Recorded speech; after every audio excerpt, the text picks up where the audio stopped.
Hey guys, welcome back to the channel. I'm here with Chris. What's up? And we are finally gonna work on the WK.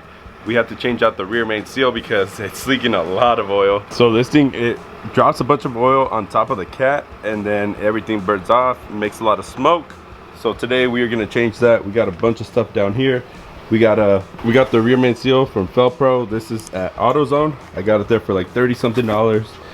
And we also have a new jack for the transmission. So this is the Harbor Freight Special 800-pound transmission jack. It's about 200 bucks.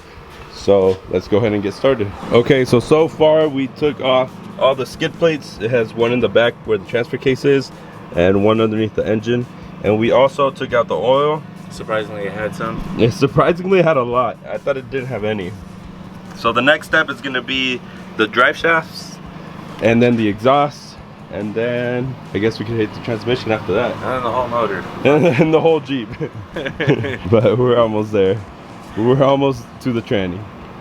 What? Sheesh. Alright guys, we've been going at it for a couple hours now.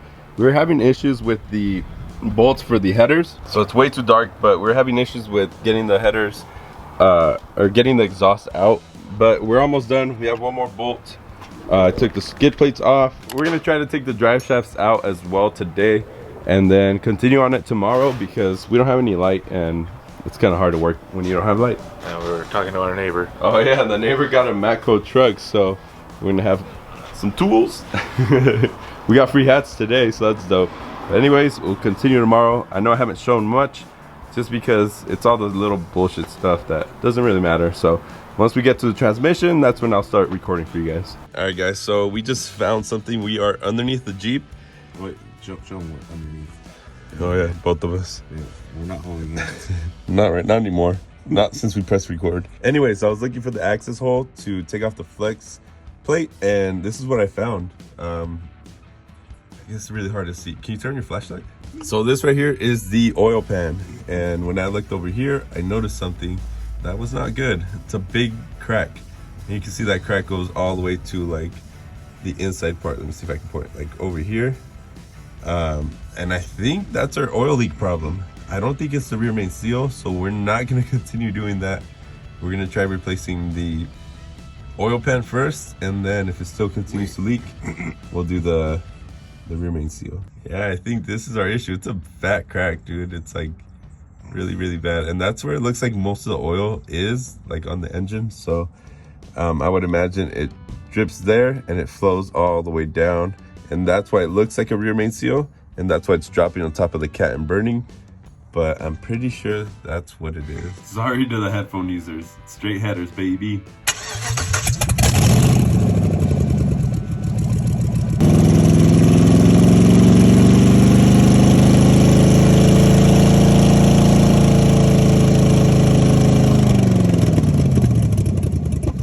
So something that I did notice when I was driving the Jeep is a lot of smoke would come out the back, and that was because the oil was dripping right on top of the cat and burning all that oil, making all that smoke.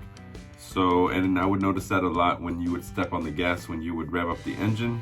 That's why we turned it on, and I had Chris step on it to see where the oil was coming from. Now on the 5.7 from like this year, it is very common to have the rear main seal leak, and it leaks right in the same spot, right on top of the cat, and burns the oil. That's why we thought it was the rear main seal. That's what the owner that I purchased it from told me it was. He took it to the mechanic. Obviously you can't tell unless you get in there. And once we got in there, I was looking for the access panel to take off the flex plate bolts because we're ready to take the transmission out. And I noticed a crack, and I was like, huh, I wonder if that's our issue. And we took out all the oil. So what we did, and what we shouldn't have probably done, is put the old oil back in just to test it out to see where the leak was coming from. And once we did, Chris stepped on it, and I noticed the oil coming out pretty quickly too. And after we turned off the Jeep, it actually kept pouring out. So that's gonna be our issue. I did order the new oil pan. It should be here Monday, I believe. I hope earlier, but Monday should be here. It was about 125 to 130 bucks on eBay. Pretty cheap. In stores, it would have been like 200 brand new, but I honestly did not want to spend that, especially on this Jeep. I still don't know if I'm going to keep it yet. Today in the morning, I was going to register the Jeep at the DMV, but I was not sure if I'm going to keep it because It still has a misfire as you guys can hear in that video, and I just hope it's not any major repairs that it needs. But I think having the oil leak fixed first, it will definitely be a game changer, and we'll be able to actually drive it on the streets and get more like information of what we think is wrong. So yeah, that's it for today's video. Hope you guys enjoyed it.